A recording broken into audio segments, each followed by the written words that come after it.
Namaste. Good evening. This is Dr. Aparna. I am an Ayurvedic psychotherapist. I act as a catalyst and support your emotional healing journey. I am an emotional healing synergist. I am a medical writer and an infopreneur.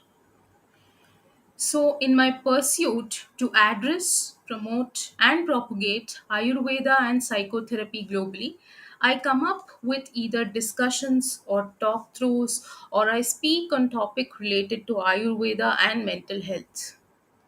So, from the last two sessions, we were discussing about narcissistic personality disorders. So what is narcissism, as a personality trait, and narcissistic personality disorder? So today we are going to discuss the most requested aspect, that is, most people have messaged me and said that they want to know, how will they get to know that they're dealing with a narcissist person, in maybe in their personal life or maybe in their professional life, their bosses or their managers. So how do they get to know that?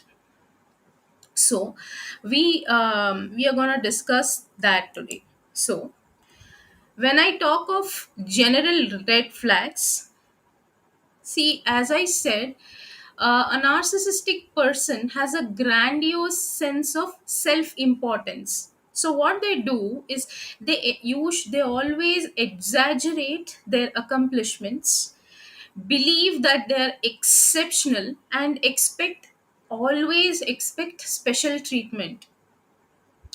So, for example, your partner or colleague constantly brags about their past achievements, even if they are insignificant. So, and the second thing is they are preoccupied with success and power. So, they are obsessed with wealth, status, and having the best of everything. So, your friend or coworker frequently talks about their dream of becoming famous or powerful. So, next thing is they need constant admiration. That means they fish for compliments, become enraged if they don't receive them, and dismiss those they see as beneath them, or they dismiss those people they see that they are inferior to them. That means, for example, your family member or boss gets angry if they don't constantly receive praise for their work. So the next quality is lack of empathy. They cannot relate, or they cannot relate to or understand others emotions, and often come across as cold or uncaring. So, for example, your partner or coworker shows no concern for your struggles or celebrates when you fail. So, the next thing is exploiting others. So, they use or manipulate others to get what they want, with no regard for other person's feelings. For example, your friend or colleague befriends you hoping to take advantage of your connections or resources. And the next thing is envious, and they believe that others are envious of them. They are always envious of others, and they also believe that others are envious of them. So they resent others' success and either belittle those they envy or insist everyone is jealous of them. So they always resent others' success. That means they do not celebrate others' successes and belittle others, though especially those they envy. and they always insist that everyone is jealous of them. So, for example, they claim that your promotion or good grade only came, about due to luck, or that your colleagues are secretly jealous of you. So, the next quality is arrogant and haughty. That means they talk down to others. They act as if they are superior. They always have a superiority complex and dismiss others concerns that don't center around them. For example, your date or colleague frequently makes condescending remarks about others intelligence or appearance. They always talk ill of others intelligence or others appearances. So the special red flags in personal relationships are something called as love bombing. That means this could also be people will not hope that a person who is love bombing, I'll tell you what love bombing is a narcissistic person, could be a narcissistic person. That means they shower you with excessive attention, gifts and affection early in the relationship, you know to sweep you off your feet. So you will think that this person will keep me always happy. So they love bomb you with excessive attention, with gifts and affection, early on, to impress you. So the next thing is idealization or devaluation. That means they first idealize you, but when the infatuation wears off, they become critical, dismissive, and cruel. The things, the first in the first few days or few months of relationship, they idealize you. But when once the infatuation comes down, they become critical of you, they become dismissive of you, dismissive of your concerns, and they become cruel as well. So the next main thing is gaslighting. People ask me what is gaslighting. So gaslighting is they distort your reality, making you question your own memories, your own sanity and perception of events.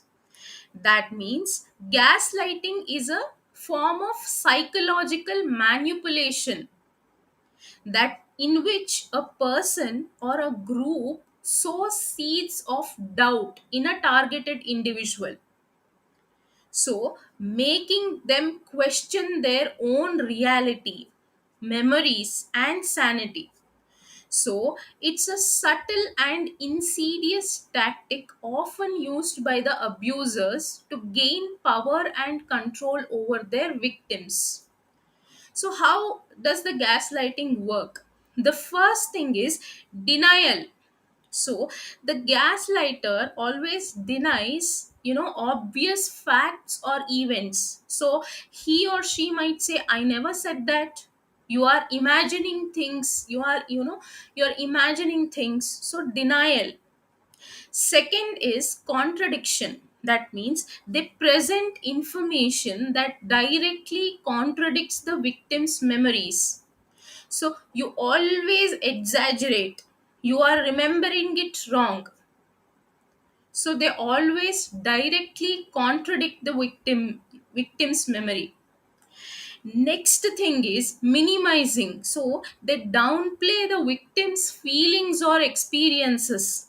So what they do is they say you're being too sensitive.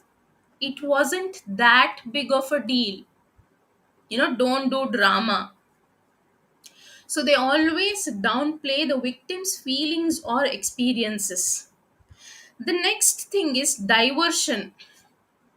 They shift the focus away from their own behavior by accusing the victim of being crazy, overly emotional, or untrustworthy. So they divert the issue.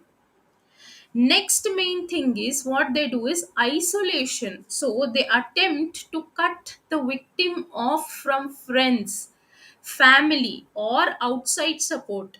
That means making them dependent on the gaslighter.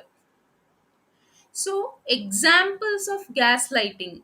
So, in a romantic relationship, if a partner repeatedly hides objects, then insists the victim is losing their mind, and when they can't find them, so he repeatedly hides the objects, and then he or she insists that the victim is losing their mind.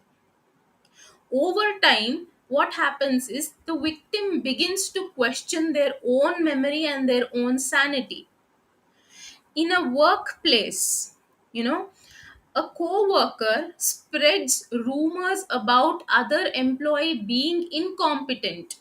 So the targeted employee questions their abilities and performance despite consistent praise from superiors.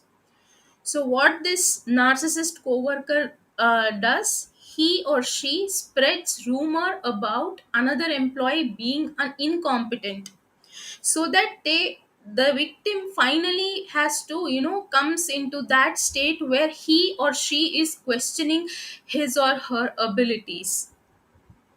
In the family dynamic, so a parent constantly tells their child that they are selfish and ungrateful despite the child's efforts to be helpful. A parent constantly telling their child that we have given you all this, you are selfish, you are not grateful, even though the child is putting efforts to be helpful.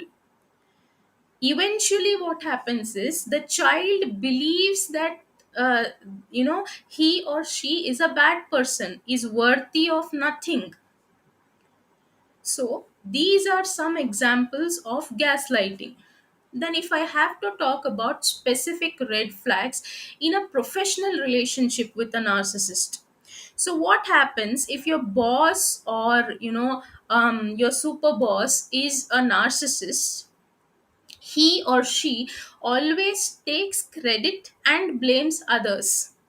They always are quick to claim success, even for their team efforts, and detect blame onto others when things go wrong. They always undermine coworkers. That means they may sabotage or gossip about colleagues to make themselves look better by comparison.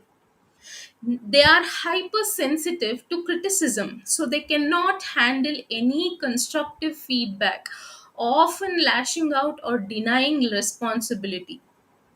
So, example case scenarios here are the credit stealer. For example, there is a woman who consistently works hard on a project, but during presentations, her manager always presents the work as if she has done it on her own. So she praises herself, and she never makes an attempt to at least even mention this person's contributions are never mentioned. So this person is a credit stealer. The next is an underminer. So there is a man who is constantly frustrated by his teammate, a teammate who seems deliberately uncooperative. Important emails always go unanswered. This person's belittles this person, the narcissist belittles that person. And finally the victim, and finally, and what he does is he subtly spreads gossip and criticism about his colleagues capabilities. This is the underminer. The third example is the raging reviewer. That means a person submits a report in which he acknowledges an area of improvement. So what happens is her boss angrily calls her incompetent and berates her publicly because she is acknowledging his his and submitting him a report that this area needs to be improved. This area is a concern for improvement. That's why what the narcissist person does is he angrily calls her incompetent and berates her publicly because he can't stand criticism, even though it is constructive criticism. When the person tries to explain, he always accuses her of being defensive and unteachable. Instead of accepting his mistake, and he accepting that this area actually needs improvement, he always blames her. So these are the examples and some red flags, the general and the specific red flags of dealing with a narcissist. So we will discuss types of narcissistic personality disorder and some other interesting facts about narcissism in the next session. So stay tuned. Thanks for watching. Namaste.